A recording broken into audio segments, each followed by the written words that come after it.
नेहरू के समाजवाद की तुलना अक्सर फैबियन समाजवाद से की जाती है, जो मार्क्सवाद के क्रांतिकारी सिद्धांतों को खारिज करता है और इसके प्रति अधिक उदार दृष्टिकोण अपनाता है।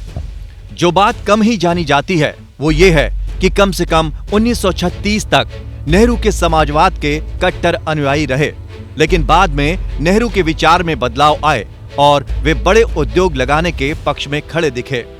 1953 में एक भाषण में उन्होंने तर्क दिया था, मेरे लिए एक बात स्पष्ट है कि अगर हम यहाँ भारी उद्योग विकसित नहीं करते हैं तो हम रेलवे, हवाई जहाज और बंदूकें जैसी सभी आधुनिक चीजों को खत्म कर देंगे या फिर उन्हें आयात करेंगे। लेकिन उन्हें विदेश से आयात करना विदेशों का गुलाम होना है।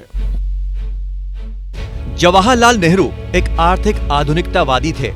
उनका मानना था कि बड़े पैमाने पर गरीबी के खिलाफ लड़ाई जीतने के लिए तेजी से औद्योगिकरण सबसे प्रभावी तरीका था। 1956 में दिए गए एक भाषण में नेहरू ने अपने दृष्टिकोण को और साफ किया। नेहरू ने कहा था, पहले औद्योगिकरण का लोगों का विचार उपभोक्ता वस्तुओं के उत्पादन में वृद्धि करने में से एक था, जिसके परिणाम स्वरूप रोजगार मिला। अब विचार है हमें भारी बुनियादी मदर इंडस्ट्रीज से शुरुआत करनी चाहिए। हमें बड़े पैमाने पर लोहे और स्टील के उत्पादन से शुरुआत करनी चाहिए। हमें उस मशीन के उत्पादन से शुरुआत करनी चाहिए जो मशीन बनाती है। 1950 के दशक में प्रथम प्रधानमंत्री जवाहरलाल नेहरू के नेतृत्व में केंद्र नियोजित अर्थव्यवस्था को अपनाया गया। इसने भारतीय अर्थव्यवस्था के मूल चरित्र को बदल दिया। पंचवर्षीय योजनाएं नेहरू की ही देन है, जिससे विकास का ब्लूप्रिंट सामने रखा जाता रहा था। 1956 से 1961 की इस दूसरी पंचवर्षीय योजना के तहत ही देश में दुर्गापुर, भिलाई और राउरकेला की स्टील मिलें स्थापित हुईं।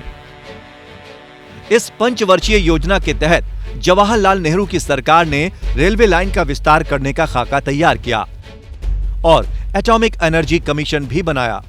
इसी योजना के तहत राष्ट्रीय आय 25% बढ़ाने का लक्ष्य रखा गया। हालांकि ये लक्ष्य 20% ही हासिल हो पाया, लेकिन इस योजना ने देश में हैवी इंडस्ट्री को एक अच्छी शुरुआत दी, जो आगे जाकर देश की अन्य छोटी इंडस्ट्री के लिए मददगार सिद्ध हुई। इसी योजना के तहत देश का पब्लिक सेक्टर तेजी से बढ़ा और रोजगार के नए अवसर भी पैदा हुए। Bureau report.